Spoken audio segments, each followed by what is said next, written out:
Armo, vincitori della prima prova del palio marinare Triguglio, edizione numero 45, ovvero Armo, primo classificato, gruppo sportivo Agostino Montedo San Michele di Pagana.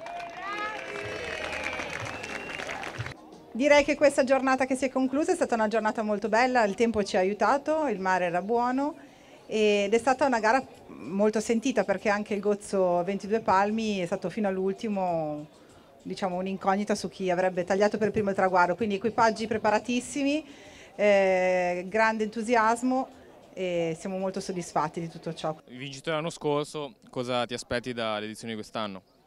Di ripetere il risultato.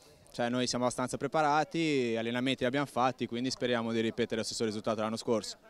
Speriamo. Cosa serve per vincere il palio? Tanto allenamento, tanto spirito di squadra, tanto affiatamento, un gruppo unico insomma.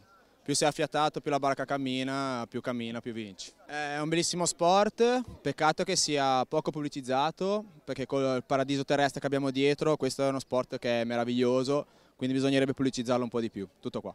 Siamo con uno dei più esperti vogatori tra quelli del palio, per Lavagna. Innanzitutto,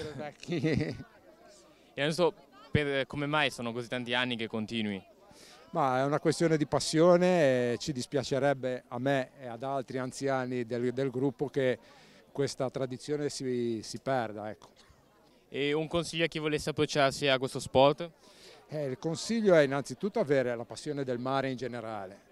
E poi credo che lo Specchio Acqua sia la più bella palestra del mondo, per uno che vive qua, allenarsi in acqua non fra quattro mura, con i paesaggi che poi abbiamo, quindi credo che dovrebbe bastare questo, oltre al fatto che il canottaggio è uno sport abbastanza completo e che quindi può anche formarti per il futuro a livello fisico e anche magari psicologico.